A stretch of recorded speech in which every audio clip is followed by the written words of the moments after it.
Welcome to Nuclear Popcorn. The rules of the game are simple. The host will show the players the last 5 minutes of a movie they haven't seen. The players will have a week to formulate a pitch of what they think the plot is. The closest gets meaningless points, maybe a crisp high five. Probably a smooch on the forehead because they're a good boy. Or girl. The host will then reveal what the actual plot was. And that's it. You'll get it. You're smart. And your host for the week is...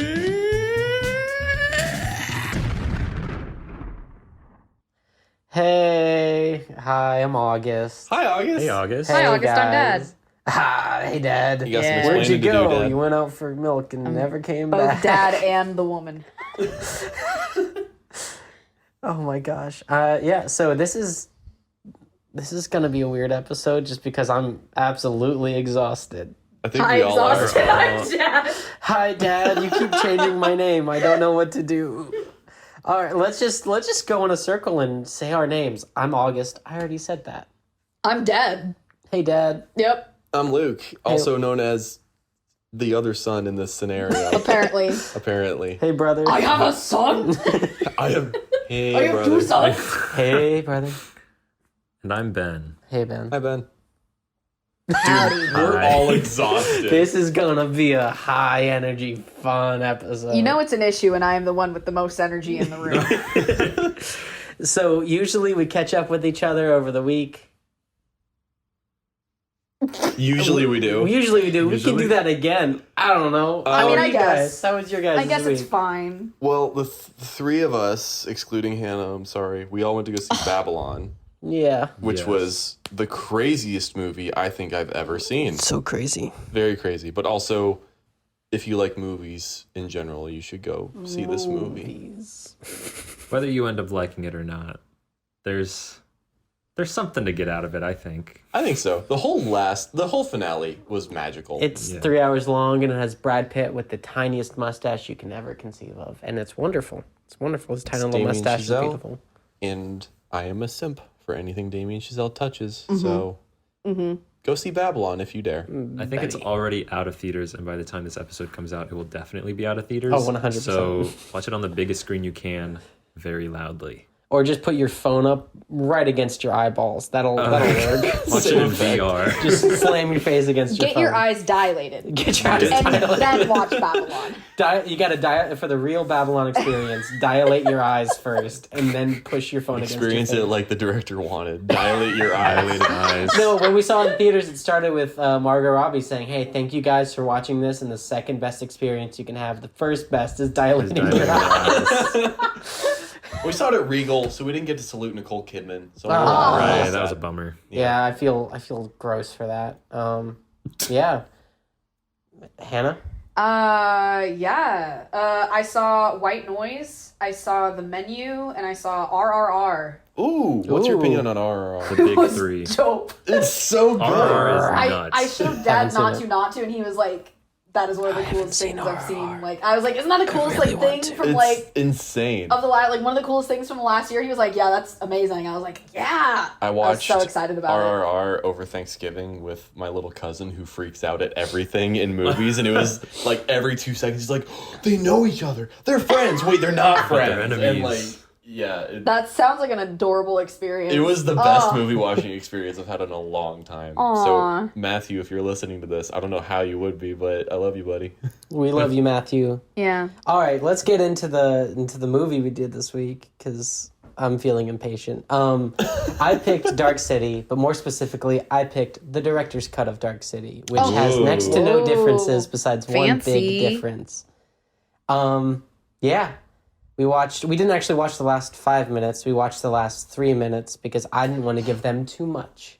And the last August is lifting up his chin as I a am- high society member. I'm an aristocrat. But I chose the director's cut. I chose the director's cut, the way Alex Proyas really wanted it. I think that's how you pronounce his name. But because I don't know, I really don't know who he is. I didn't but, say that. I didn't say that. But it's because like the 2 minutes before the last 3 minutes pretty much spoils the whole movie. But who cares that much? Okay, we can go into describing the last 3 minutes. Yeah. Yeah. Yeah. So we open on who we later learn is John Murdoch. John Murdoch. Opens the door. Yeah, he's in this dark Hallway. hallway. Like I'm assuming this is the Dark City. cobblestone hallway. Movie's named after, cobblestone hallway. And he opens this door. Big bright light hits him right in the face. Blinding light. It hits him and this some bald dude. guy. Yeah. The bald guy. On a is like, second watch, I recognize him. I don't know who he is. If he's even Looks a anywhere. I will like actually talk Fester. about it. Okay. Yeah. He's like a little like Fester. Yeah, he does look like Fester. Fester-ish. He's also wearing some kind of costume. I don't know what he was supposed to be, but looked a little freaky. But he Fester just like is he like just, scared of the light. shields his face and then backs away into the darkness. And so John exits the Dark City. He's allergic to the sun. Yeah. Is he a vampire? Is He's this Planet of the pale. Vampires? I'm sticking to a theme of movies about vampires that aren't actually about vampires. So this is my second one. The one next week's gonna be Twilight. Have you guys heard of Twilight? No, not at all. What is Okay, that? then that'll be my movie next time I'm hosting. Sweet. So John steps out of the Dark City onto this long pier, this long dock, and it's surrounded by ocean. And then there's a woman at the end of the dock. Before we find out who she is, It's Jennifer Connelly. Jennifer Connelly. Yep. It's Jennifer Connelly. And she's just standing at the edge of the dock and she goes, "It's so bright, so beautiful." And he's like, "Yeah." Exactly like that too. Behind him, after he walks out of the dock, it's this big metal wall with big sewage tubes or pipes coming out of it. Kind of akin to the beginning and towards the end of Inception. Yeah. Right, like building right on the shore, Right. right on a beach. I also got Truman Show vibes Yeah. out of these last 5 minutes. It felt like there was a big, like the Dark City was encased in this big structure. And so when he exited, it felt like he was Truman exiting. Yeah. Luke, maybe Sure. cut this out because it's No, I think- spoilers. Well, if you haven't seen Truman Show, what are you doing? Oh, yeah. Watch Truman Show Go before watch- listening to the next few bits. Yeah. Sorry. Go ahead. Yeah, it felt like Truman exiting and finally being free, but he's not excited about it. He just walks to the end of the dock, Kind of calm. very calm. He asks her about Shell Beach. Yeah, If she is there knows Shell if Beach around here? Is there here- Shell Beach around here? Shell Beach. And she says, I think it's just right over there. She points over and there's like a lighthouse and Little an island or something. You see, I interpreted whatever that little peninsula thing was as two different things. First watch, second watch. First watch, I thought that the lighthouse was a giant crucifix at an angle. So I was like, Okay. weird. And then second watch, I was like, that's not a crucifix. That's the Jesus statue in Rio de Janeiro. And so the second watch, I was like going through these theories. Is this just Waterworld, but now they're in Rio de Janeiro? Waterworld. And then the Dark City is like, I don't know. But that's totally unrelated to my pitch. But that's just what I was thinking early on. But maybe it's a lighthouse. I think it's a lighthouse. It's a lighthouse. And then Jennifer Connelly goes, "Oh, I'm headed that way towards Shell Beach." She has a briefcase. Yes, There's a she has briefcase. There is a big briefcase. She's holding a briefcase. She has a red coat in her hand. A floral dress. I made sure to write down everything they were wearing because it Very was only like descriptive. 3 minutes. Yeah. So And honestly, not much happened in these 3 minutes. It was very calm. Right. This was the simplest last 5 minutes we had. Agreed. Oh, but yeah, she goes, "I'm headed that way. Do you want to join me?" He goes, "Sure." And they start walking. And she goes, "I'm Anna, by the way." And he goes, Is "John." it Ada or Anna? Anna. I thought it was I heard Anna. Anna. Okay, I think it is Anna. I just want to check. She goes, "I'm Anna." He goes, "I'm John Murdoch." And then they walk off the dock, fade to black. off the That's the dock. end. That's the end of the movie. sunset, yeah. You guys got it. It's not complicated. You guys got it right. Had a lot to think about over the week. All right. Before our first pitch, I once again shored up some good some advertisements, some God. ad copy from some fantastic. sponsors. People are giving us money? They're trying to. They're trying their hardest. You know, they're really giving us emotional support. That's Isn't that we're not getting worth paid it for in the these. long run? We're not getting paid for these. Hopefully we will one day, but right now it's just like yeah. Free advertisements for these companies. All right, our first ad. Okay. October 5th, 2025 in a car accident. Oh shit, sorry. That's the day I die. Okay, here's the ad copy. Burger King, have it your way or else. All right. Our first pitch of the night is Hannah. Yay! It's me! I need to find energy real quick. All right. Y'all ready? Y'all ready for this? Y'all ready for this? All right. We might get sued for that. Okay, so Anna and John met on the docks a ways from Shell Beach. It was a bright and busy day, kids and parents running along the pier with balloons, cotton candy, and toys of all kinds. But John only had eyes for Anna. At the time, she had a white umbrella blocking her gaze from the sun. She had little to no interest in John, too focused on her scribbling to notice him staring. He approached, the two got to talking, and love came swiftly. The two moved to the city where Anna could focus on her writing and John could work his endless afternoons battling rows of numbers. Months passed, then a year. And John no doubt loved Anna to the ends of the earth, but he'd never said it. Not even once. It was Christmas time, and Anna's heart was being eaten up little by little at this thought. Why couldn't he just say it? John kind of sucks. The colorful lights and shots along the street set a merry mood, but Anna wasn't amused. And John knew something was wrong. As the snow began to fall, Anna questioned him. She asked why, after all this time, he still couldn't say it. John just fell silent. Anna ran away from him as the storm worsened. John tried to follow, but was too slow amongst the winds of time. When he returned home, Anna was nowhere to be seen. Upset by his cowardly behavior, John visited an old, dirty bar he used to go to before he met Anna. This part of the city is dark, dank, musty. The bartender can sense something is wrong, but asks no questions, instead simply pouring him his usual. A woman in a red coat approaches John, initially flirting with him. When he says he has no interest in her, he's already taken, she quickly switches gears. She knows exactly why he's here. This catches his attention. She tells him she can help him find his Anna for a price. Throughout the night, John is tested by the woman in red, each task relating to a stage of grief: denial, anger, bargaining, depression, and finally, acceptance. The tasks grow more and more demanding and violent as time goes on. After completing the first 4 tasks, the final task involves John facing himself in the mirror. This task turns out to be the most terrifying of all.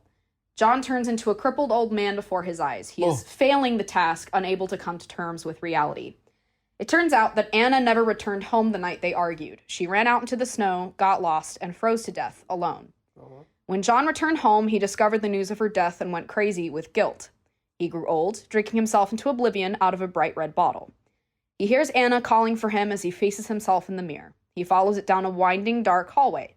He's not sure where she is, but he has the courage now to do what he never could before. He finally says it, the 3 little words. They set him free. With a flash of bright white light, John is reunited with Anna on the docks, but there is no one else there, and Anna now holds a briefcase. The conversation from the beginning of the film plays out, and both leave to visit the lighthouse beyond the mist and the haze. It's unsure as to whether John and Anna will ever be able to find happiness in this afterlife or not, but he now has been offered a second chance. Hell yeah. Whoa. That was like a weird, awesome time loop. Yeah. That was really good. Thank you. Thank you. It was like a eternal sunshine. Yeah. I'm imagining Guillermo del Toro style. Yeah. Yeah. Like the twisty, I love that. always bright red bottle. Big fan, Del Toro. That was fun. That was another one of those that I would like to see an actual movie version of. Yeah. Thank you. Thank you. August, after seeing the actual Dark City, is this better than the actual plot? They're drastically different. Okay. It's one of those things that I can't compare. So Hannah didn't win? different. Come on. No. And thank you guys so much for listening. Yeah. So yeah, that was really good. Thank you. Good.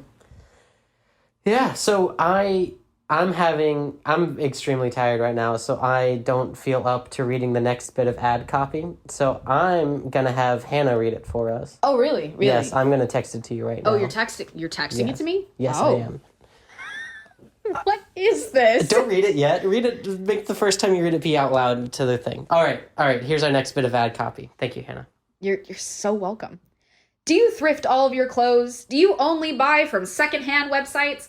Do you only buy from posts that include a picture of the owner wearing the clothes because you like the smell? Come to Anaheim Thrift. All of our clothes are pre-worn by our employees. Guaranteed. I have The smell? a lot of questions. Alrighty, our next pitch. Gonna glaze Can over you that one. smell Instagram posts? No, I think what they're saying is, like, you know how on secondhand they're I like how on those, like, the secondhand thrift websites, you know what I mean, every once in a while there'll be a post where, like, the owner of the clothes is wearing them to, like, model them. I think they're just asking, are you the type of person that only buys from those posts because you like how they smell when you get them? Oh, okay. Yeah, Their I think selection that's is what they're saying, specifically but I'm not sure. I catered thought from they were implying like pre-worn. Yeah, I thought they were implying like, oh, buy this because it smells like this. They're saying that their employees wear all of the clothes. Right. So it's going to have that smell implicit in it. How do I sign up? It's Yeah, an August has a lot of Anaheim, so inside information on this. Yeah, you must be really tight with these owners. we went back and forth. They sent me some weirder ad copy, and I was like, can we trim this down, make it a little bit more Right, digestible? right. Oh, Right. there was weirder. Okay. Yeah. So, but like you'll have to go to Oregon to get clothes from them. All right, and I'm trying to. Yeah. All right, and our next pitch for the night. This is a quick episode right now, but We're moving along. we're moving quick. We're moving. All right, our next pitch is from the lovely Ben. Right? That's me. It's Ben. buddy. Yeehaw, bud. Here we go. Yeah, I'll just hop right into it. Dark City is a massive fortress that houses the remaining human population after a nuclear war many, many years ago. The fortress is airtight with thick walls that prevent any radioactive permeation, and there's only one highly fortified entrance that hasn't been opened since the war. Naturally, the population divided Dark City based on social class. The rich quite literally live at the very top, stacked high to the ceiling of the fortress, and the law states that anyone below a certain level, level 55B, is prohibited from igniting any fires, since the stacked buildings could come crumbling down from above. We cut to John Murdoch, the manager of a frozen yogurt place on level 40. The fire code works in his business's favor since they explicitly house and sell cold yogurt. His frozen yogurt place is pretty popular, and every once in a while, a big order will need to be delivered to the top floor. High priority. Usually, the owner of the store carries out this order, but he's grown deathly ill, so he asks John to guide the order from checkpoint to checkpoint up to the top. John heads off with a large refrigerated cart of frozen yogurt. This task, however, proves to be a little more daring than he expected because instead of elevators and ramps, the verticality of this city runs solely by overlapping industrial escalators. John monitors the temperature of the order from checkpoint to checkpoint every 10 floors, and at each checkpoint, he bumps into several characters: power-hungry judicial marshals, an old priest handing out literature about a golden place called Shell Beach, and a poorly organized militia that tries to recruit him. At the last checkpoint, John meets a beautiful but mysterious woman in a red coat played by Jennifer Connelly. She carries a large briefcase that magnetizes to John's frozen yogurt cart, so he helps her get it unstuck. She thanks him and departs, but he's unable to get her name. John reaches the top floor, level 99, illuminated by thousands of fireflies and jars. He waits in a long line of food vendors from all over Dark City leading up to the sealed entrance. He's greeted coldly by bald and mute doormen through a series of passageways where a door could close behind you and then one would open in front. And that cycle would continue for some time, but one of the food vendors causes a disruption and bursts all the way through the doors, passing John, shouting, "The fallout is over, let us out! The fallout is over, let us out!" And this vendor breaks through the final door, revealing a blinding light. John sees a large window to the outside world, blue skies, white clouds. He's never seen anything like it. Immediately, a judicial marshal steps in and shoots the revolutionary in the back of the head before the doormen shut the gates. Shocked, John falls to his knees, and the doormen coldly take his froyo cart into the next passageway. Marshal drags John down a separate corridor. John is interrogated before a council of officers. They need to ensure he didn't see anything beyond the last gate. He tries to convince them that he's only a delivery man and that whatever he might have seen doesn't confirm anything. The officers assure him that this is for his safety and the safety of the populace, that the fortress must be kept sealed from the radiation. But John surmises that if they are hiding anything at all, surely something must not be true. John wants more answers than they'll give him, so the officers take him away to keep him quiet. In jail, John briefly gets to know his cellmate, Dalton, an actual member of the revolutionary militia, who was caught delivering a top-secret map to the secret gate out of Dark City. Dalton says that his father had been outside of the city once before to the golden beach full of shells, but when he tries to get others to follow him, they shrugged him off as a lunatic. John thinks of the priest, but is caught off guard by the same mysterious woman from before, who passes by his cell with her briefcase. He tries to get her attention, but Dalton tells her But Dalton tells him that their cell is soundproof. It's a tongue twister. John says that it's a shame that they lost the map since he'd like to visit Shell Beach someday. But Dalton lifts up his shirt to reveal the directions carved onto his chest. Oh. The secret entrance is on level 1, the ground floor. When the main gate on level 9 is heavily guarded by officers, the secret entrance is unguarded, but can only be reached after descending through the most dangerous levels in the city. It would take at least a small army to make it out alive. But don't worry, Dalton says, help is on the way. Immediately, an alarm goes off in the prison, and guards run down the hall. Dalton brings John to the door of the cell and shields himself before the opposite wall explodes. Several militiamen enter the hole in the wall, rig up a zip line. I'm sorry, there's so many tongue twisters in here. And harness the two men, bringing them down and out. In a secret hideout, the militia pulls together a secret escape plan. John looks around the motley gang of revolutionaries and quickly realizes that they lack the capacity to organize themselves. Everyone claims to be the leader in some power-hungry hierarchy, which goes against the revolution's very principles. The priest from before enters and silences the crowd, chastising them for their insolence. They all cower in fear and apologize, saying, "Sorry, Father. Sorry, Father." John is confused at first, but he slowly realizes that the relationship is less familial and more like that of a cult leader and his followers. The priest, aptly named Guru, welcomes John and extends his gratitude for joining the militia. They establish a plan to descend the levels of the city with firearms, avoiding officer checkpoints and any further interruptions to the ground floor, only to use firearms where strictly necessary. While they successfully avoid several officer checkpoints, they're halted at floor 55B and search for any incendiary devices. The revolutionaries reveal their weapons and a gunfight ensues, resulting in the death of half the revolutionaries, including Guru. John, Dalton, and the remaining insurrectionists make it through and hide away in an abandoned club.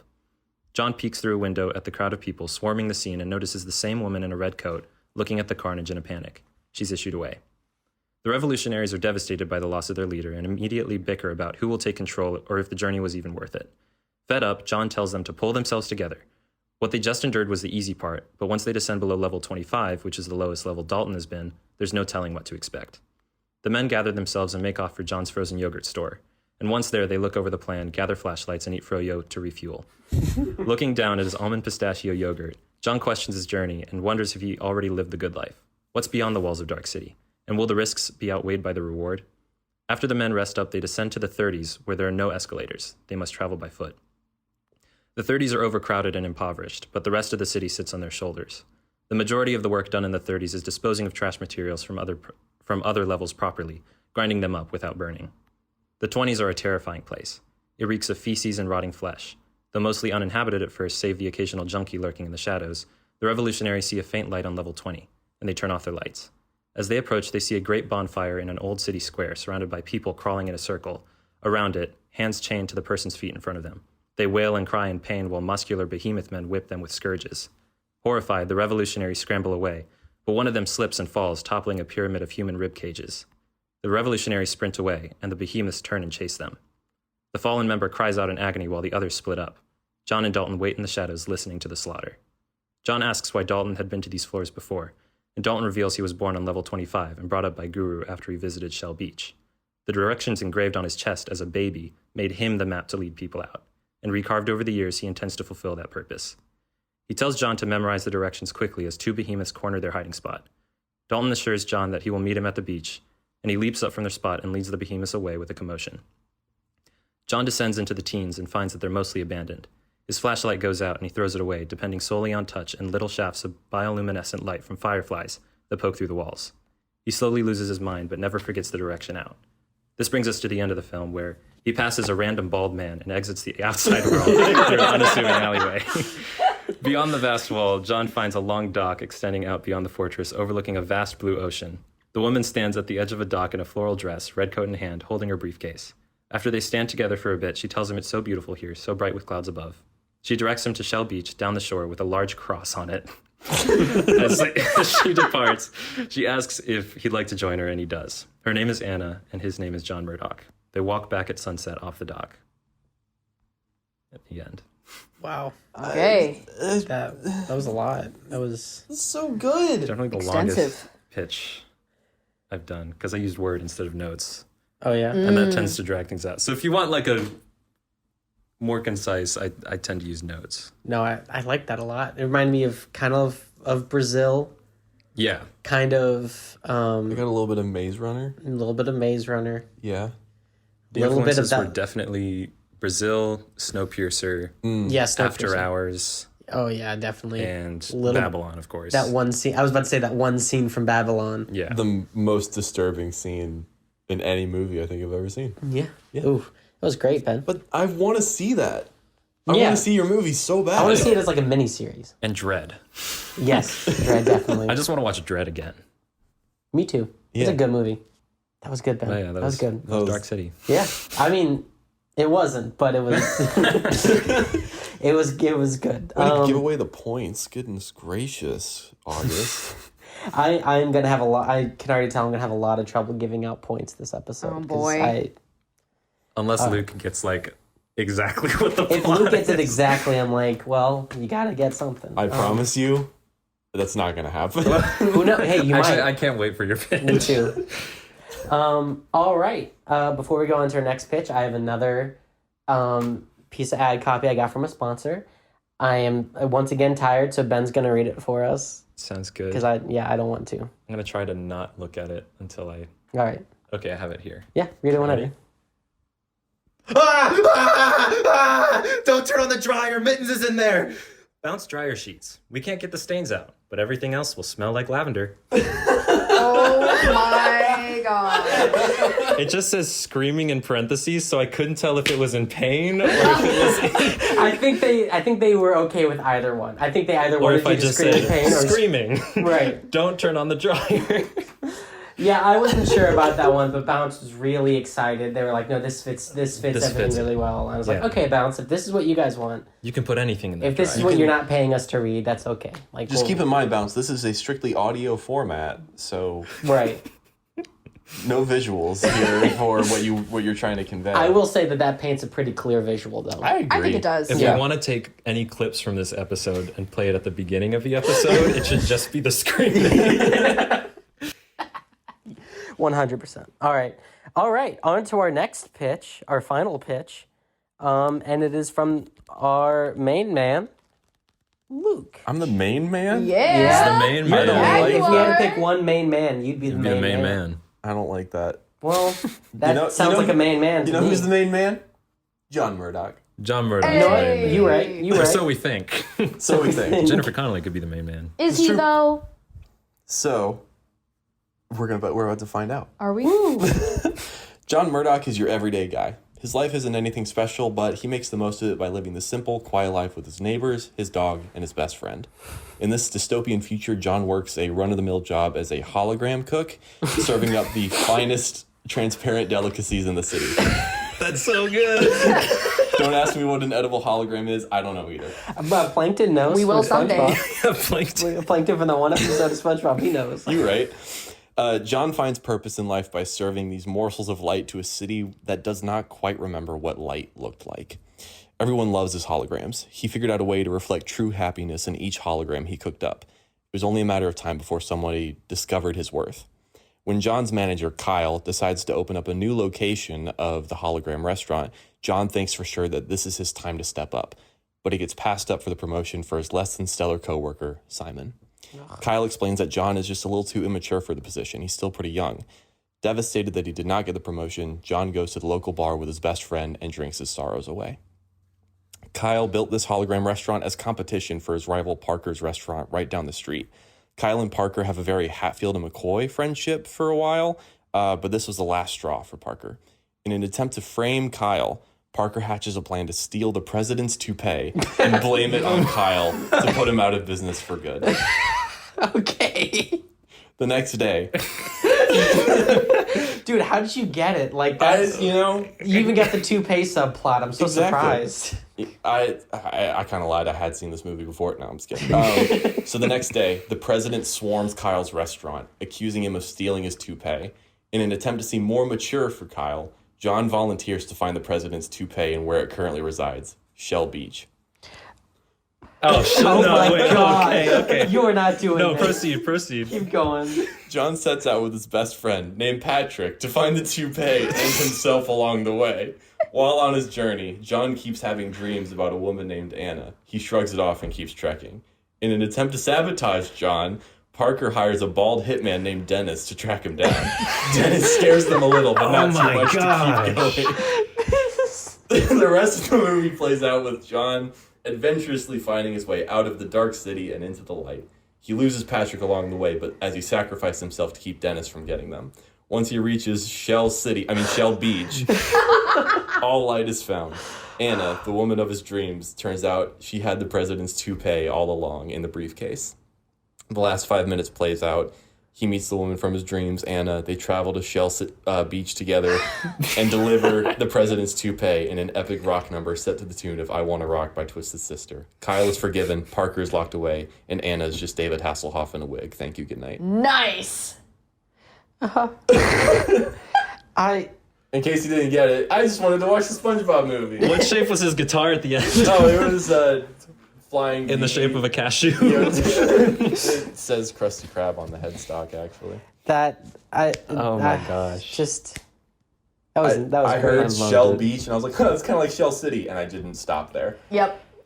We were trying to decipher like the time frame that actual Dark City was released, and so we decided it was sometime, like judging by Jennifer Connelly, it was like 95 to 2005, which is a pretty big range. Yeah. Which SpongeBob fits into that range. Yeah. But when you said stole the president's toupee, I was thinking like Clinton or Bush, and so I couldn't quite pinpoint it until. But the twist is that was really Jeffrey Tambor. It was actually Jeffrey Tambor. When I started this pitch, And Jennifer I Connelly said, was Scarlett Johansson. He's a hologram cook, and you're like, oh, Plankton knows what it is. I was like, no, he knows what I'm about to say. All I remember is the episode of him eating the holographic meatloaf. Like that's Yeah, his fork just goes right through it. That was great. That was wonderful. Thank you. I'm very proud of you. I'm proud of you. I'm proud of you. All right, I've got one more sponsor, and then I will give out points. And I think when I give out points, you guys are going to get upset. I would But- just love to note that when I've glanced over at you and I saw your computer screen, the first thing that I see is Jughead doing his loser speak. Jughead. No, because on my computer, I have Luke's phone pulled up, and I'm about to send him the ad copy. And the last thing he sent me was, in case you haven't noticed, I'm weird. I'm a weirdo from Riverdale. Yeah. His I was hat. like, huh, that's interesting. And you know what? Intriguing.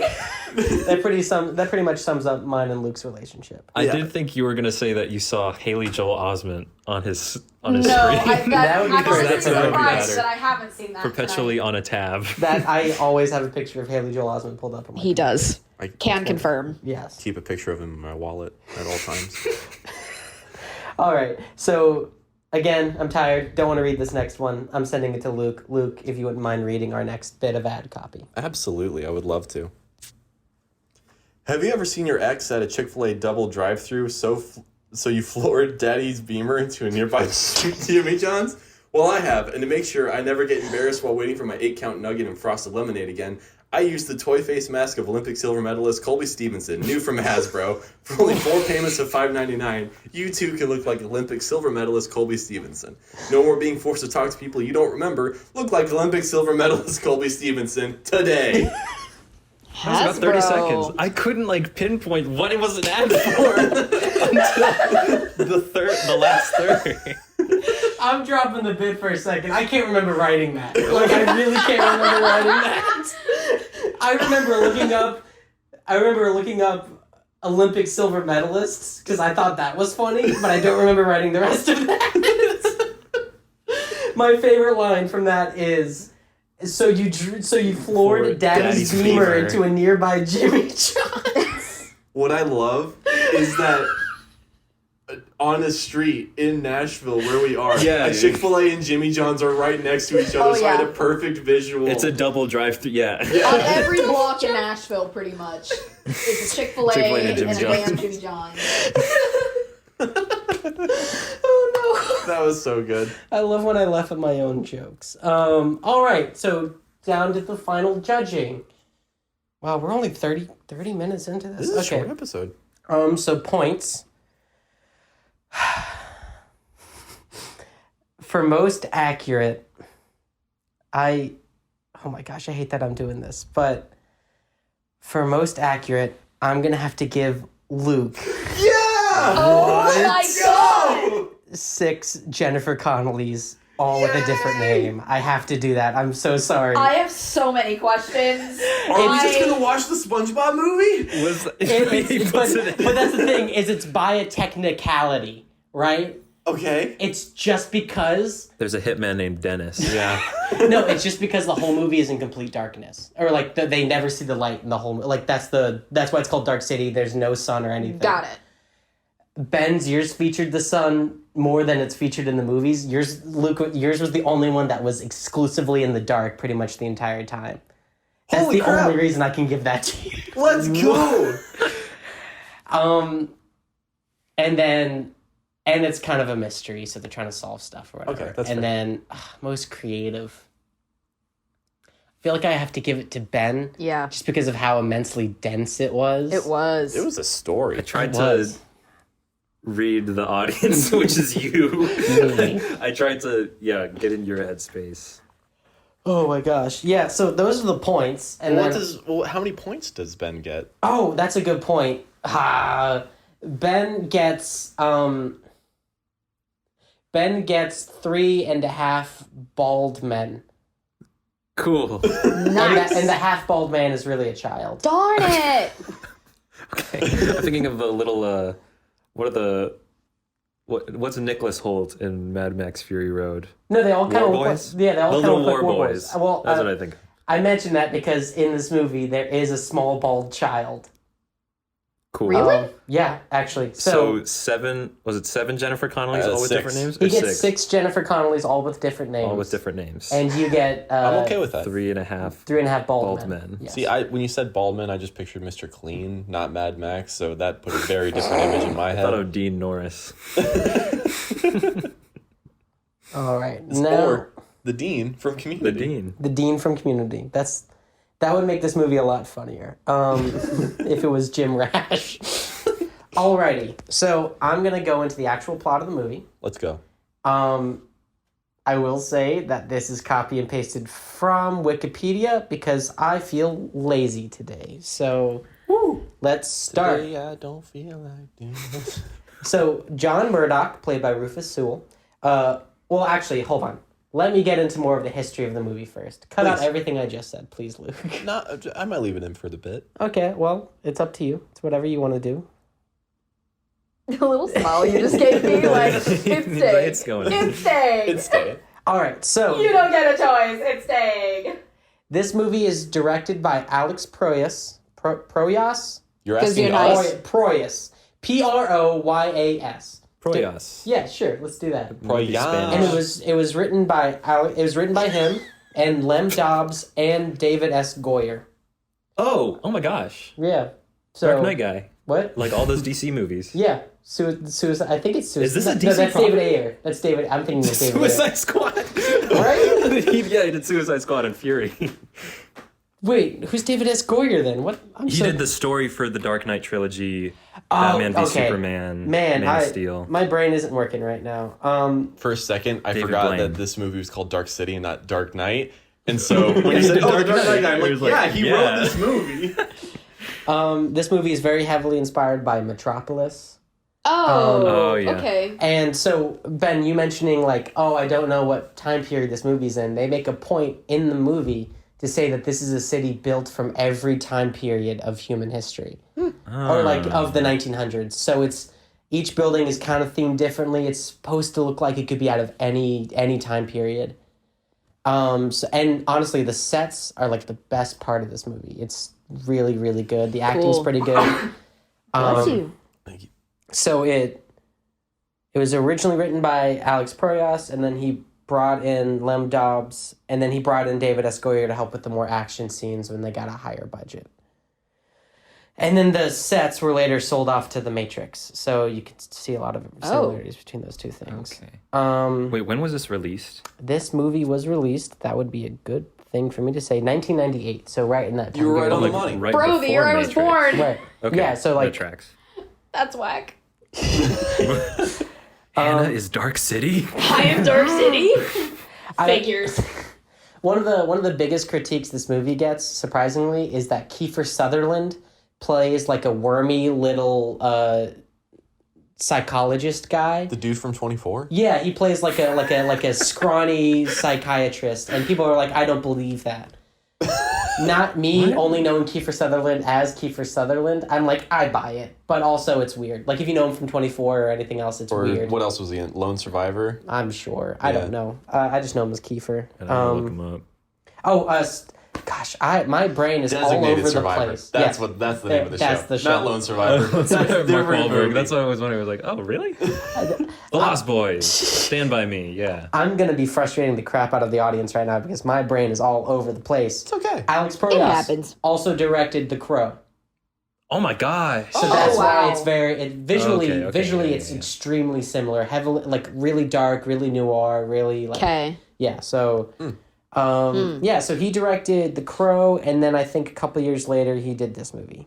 So yeah, I will get into the plot, and if I remember anything else I was going to say, I will say it when I remember it. All right. John Murdoch, once again played by Rufus Sewell, awakens in a hotel bathtub suffering from amnesia. He receives a phone call from Dr. Daniel Schreiber, who is played by Kiefer Sutherland, who urges him to flee the hotel to evade a group of men who are after him. In the room, Murdoch discovers the corpse of a ritualistically murdered woman, along with a bloody knife. He flees the scene just as a group of pale men in He flees the scene just as a group of pale men in leather trench coats, later identified as the Strangers, arrive.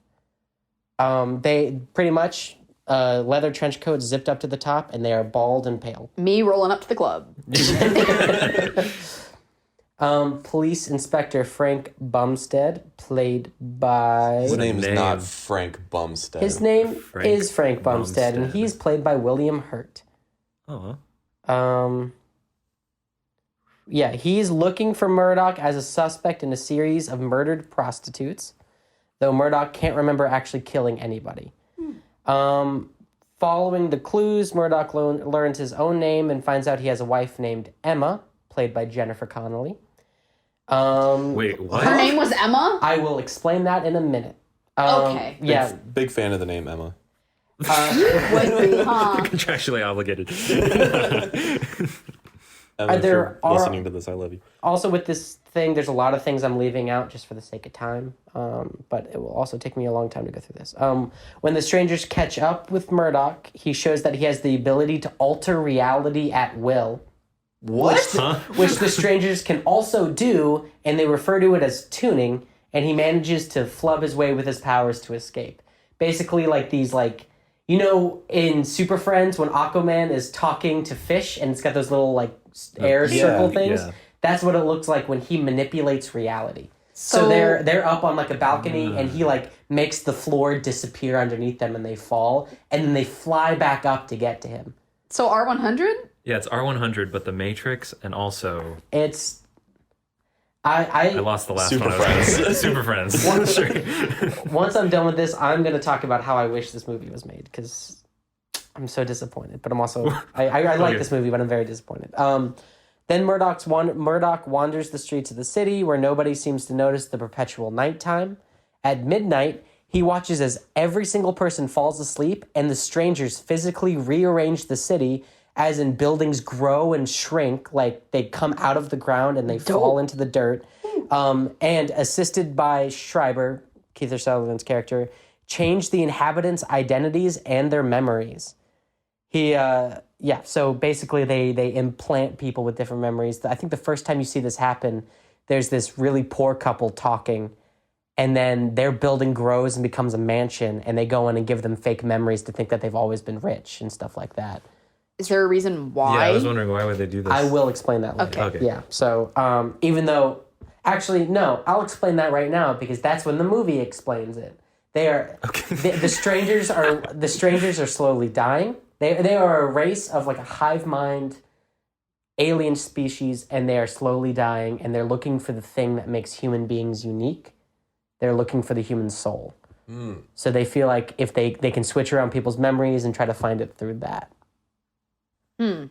Cool. Okay. Yep.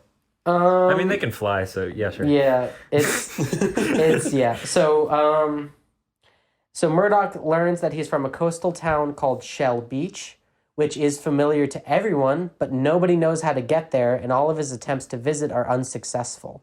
So like he takes a train and he's like, oh, this train goes to one more stop to Shell Beach, but it just stops there, and he can't go any further.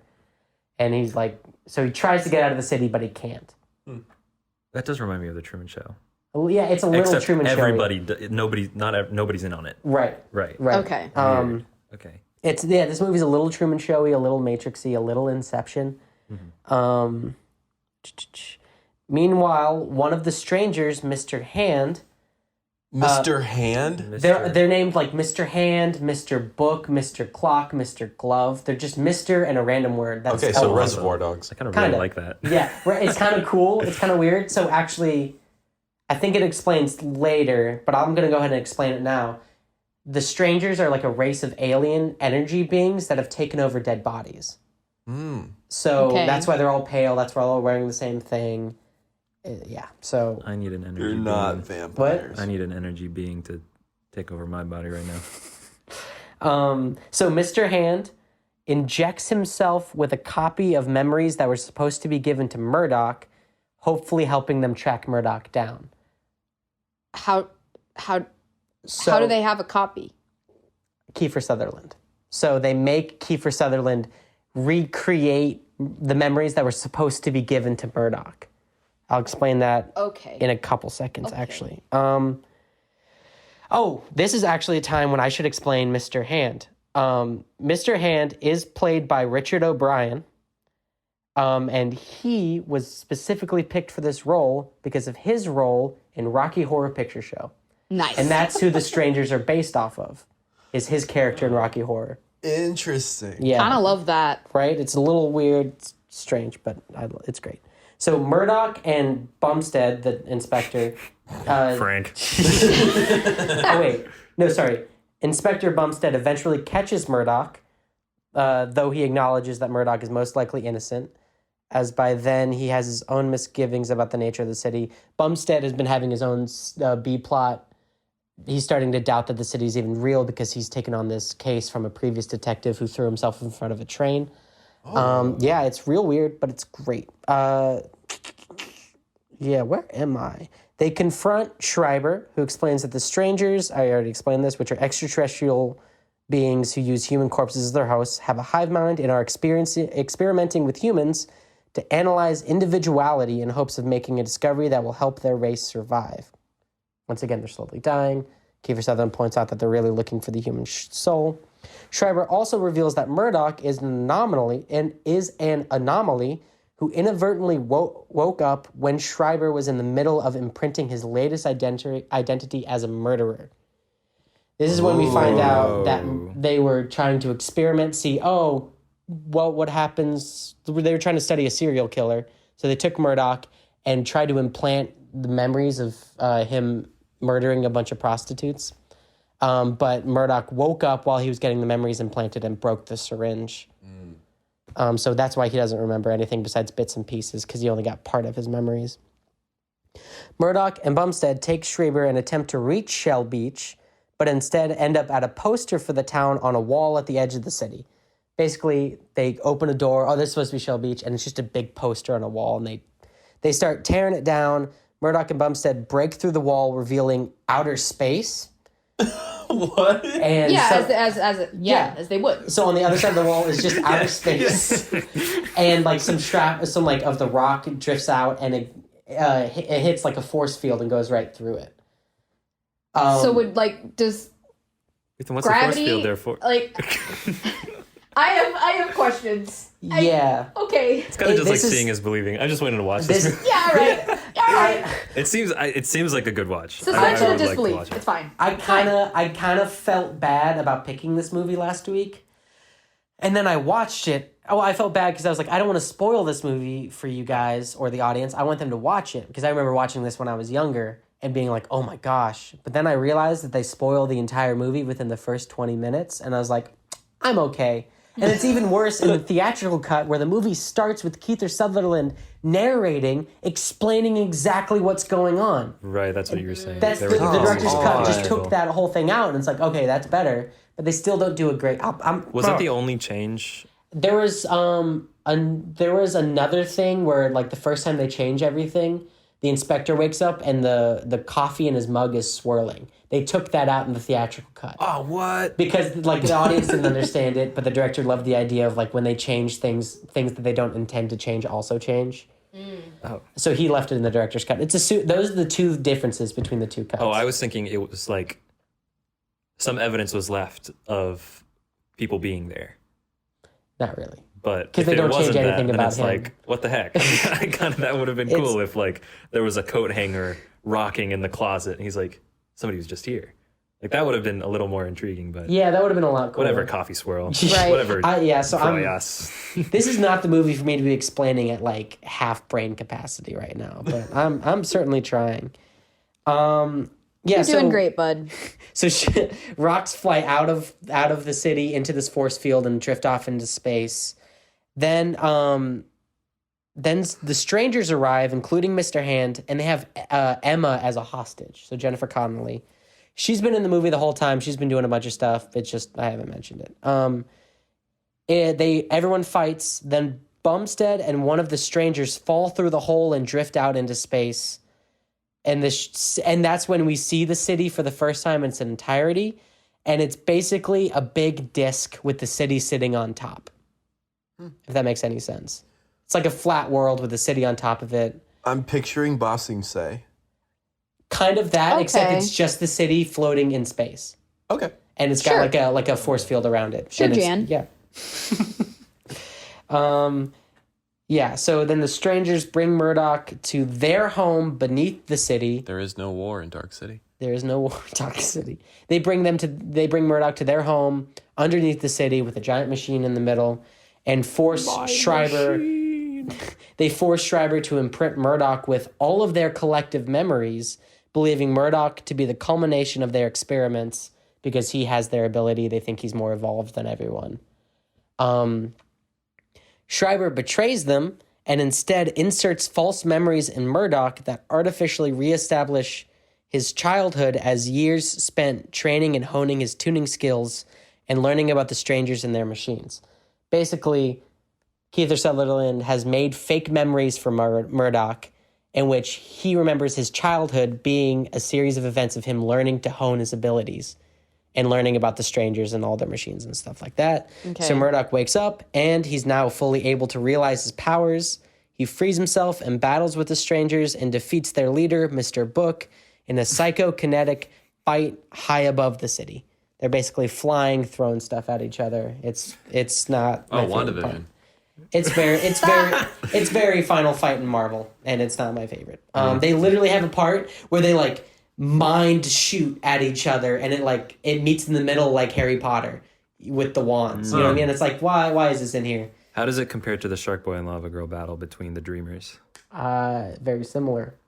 Oh, so no, that's good. Yeah, that's a good no, thing. this movie's all right. Yeah. Brain fart. So after learning from Schreiber that Emma has been re-imprinted with new memories and cannot be restored, Murdoch employs his powers, amplified by the stranger's machine, to create an actual shell beach by flooding the area just outside of the city, but within the force field, full of water, and forming the dock and the beaches and stuff like that. He also turns the city to face the sun, so now it's in daylight, and now we have clouds and everything. On his way home, Murdoch encounters a dying Mr. Hand and informs him that the strangers searched in the wrong place, the mind, to understand humanity, implying that they should have looked in the heart. Heart. Oh. Yeah. Wholesome. Whatever. And then we have the last 5 minutes where he opens the door and goes out, opens the door leading out of the city, goes into the dock to meet Emma, who is now Anna, because she's had her memories re-imprinted. And Oh. they talk, and then they both go to Shell Beach together. Shell Questions. I might have answers. So yeah, there's some Memento in there. Yep. There's the ending of Phineas and Ferb movie in there. What's funny about that is that, like, when making Inception, Christopher Nolan said he wanted to make it like movies from the Matrix and the Dark City era. Like, he directly referenced Dark City. I think that's why Paprika. Shell Beach and all that looks eerily similar to the limbo beast scene in collapse in- Inception. It Inception. also reminds me of City of Lost Children, which is very funny because I considered doing it for this podcast. And now I'm like, we're not doing that. We're not doing that. It's too similar. Oh man. Yeah, but questions, seriously. It's not the most like there's a whole subplot with the inspector played by William Hurt. He takes over the case at the beginning of the movie from the previous detective who started going crazy because he started figuring out that it's all like a borderline simulation and everyone's having their dreams replaced. And then he jumps in front of a train with when he's standing next to Murdoch. And then there's a whole thing where it's like Murdoch goes to a prostitute to see if he's willing to kill her, to see if he's actually a serial killer. And he can't do it, so he leaves. And then Mr. Hand shows up and actually does kill her because now he's the serial killer they wanted. It's really 'cause weird. The memory. Yeah. What I really, really wish this movie was entirely from Murdoch's perspective, but it's not. It jumps around a lot. Like, our main characters are John Murdoch, the detective, Emma, and Mr. Hand. And it goes between all four of their perspectives, so we as the audience know everything that's going on. And I really wish we didn't. Yeah. I wish it didn't have any of the big action scenes, and I wish we didn't know what was going on until the end, because that movie would have been way better. It feels but really tangential. Yeah. It could have been more focused. they explain everything so quickly, and the editing is so choppy. Oh. It hurts me to see. You see, I feel like It's- when we watch it, I wouldn't have noticed it, but now that you say that, I'll be paying strict attention to every little cut. But like even in the last 5 minutes we watched, right? He opens the door and it shows his face experiencing the sunlight in 3 different cuts. It cuts from his face to just outside to his face to just outside to So his it, face to so Emma it back can't, to his it face. can't just sit in the moment. It and has to move. For a movie that's so heavily based in film noir, it can't sit in the moment. And that makes me so Interesting. sad. Yeah, And this- it's too action-packed and it's not slow enough. And that makes me really sad. The movie feels like it has a lot of potential and it kind of fumbled the bag. But what's funny is Roger Ebert called it the best movie of 1998, and he even did the commentary on the DVD. Whoa. Interesting. Even better than Shakespeare in Love? Seriously. But like it bombed at the box office, but it got such Gee, a I huge wonder cult why. following, and it's a good movie. I just have problems with it because I had a preconceived notion when I watched it when I was 10 years old, remembering like when I was 10 years old watching this movie going, this movie's amazing. And now I'm like, this movie's so disappointing to me. I think you should watch City of Lost Children. I I probably think will. you will like it so much more. It's probably more will. steampunk, but it's it's Junet and it's awesome. I will definitely It's like watch that. this plot, but I don't want to spoil it. You should just watch it. Just watch it. Just watch it. I think I've seen one frame of that Yeah. movie. The banner on Letterboxd, and it looks so cool. It is pretty cool. But the set design in this movie is so good. Like it That feels excites me. dark and dingy, and it reminds me of it reminds me a lot of Brazil, in like that rare, very like all the sets are built. It's a bunch of built sets. There's very little CG, and Like it feels claustrophobic in an entertaining way. yeah, it's very claustrophobic, and it's really good. And man, I'm just so disappointed that they told you everything up front. Like I picked the director's cut, so we didn't have that narration, and then they basically just told you everything in the first act. The second act is way better than the first, and then the third act is a third act. Like I can't describe it any other way. Got it. Guess we gotta watch it. Guess we gotta watch it now. No, All we're right. watching director's cut without the exposition. Yeah, of we're or, watching the yeah, director's okay. cut because Cool. I bought it. And you know what? I might like it better the second time, but whatever. Alrighty. So that was Dark City. Dark City. All right. It's much better than I'm mad about. Like it's a much better movie Yeah, than I'm actually expecting to really like this movie. it's one of those that Ben, I think you're gonna really like it. Yeah. 'Cause it's very Christopher Nolan. One you gotta see is Predestination. It reminds me like from what I've seen of Predestination, it reminds me a lot of that. Okay, I'm gonna say this, and I hope at least one of you guys gets it. The strangers look a lot like Alien X from the Ben 10 movie. Got Oh, it. yeah, yeah. Okay. Dope. Good. Awesome. Good. I'm in. Except they're bald. Even better. Mr. Clean vibes. Let's go. Exactly. Yeah. All right, so thank you guys for listening. Next week, our host will be Hannah. Hannah, if you want to introduce our movie for next week. Next week, we're going to be watching Hiding Out. Woo, what's available on? I believe it's available to rent. I've not found it free for streaming. I'm so sorry. On Vudu and YouTube. It is no longer available on Prime. Oof. Sad. Sorry. I will apologize, guys. Sorry that this week I picked a movie that isn't streaming anywhere, and Hannah picked a movie that isn't streaming twice anywhere. in a row. But you know what? We picked the movies we want to watch. So there! I'm getting mad at you. All right. I want to thank Aaron. Yeah. Thank you, Thank you Aaron, so for much, doing Aaron. our Wonderful man, intro. You are amazing, and we're gonna have you on soon. Love my life, Aaron. Yep. Alrighty. Well- So And Emma. Yeah, and my actual Emma. girlfriend Emma. But she knows. They work knows. together. Yeah. she knows. She knows. She knows. I know All right. she Thank you for knows. listening. Thank you so much for listening. I've been August, and I still am. Last time I checked, I was Luke. I mean, I'm still dad, but like, I'm Hannah. You know. I used to be Ben. And thank you guys for listening to Nuclear Popcorn. I hate you. We'll see you next time. See you next time. See you next time.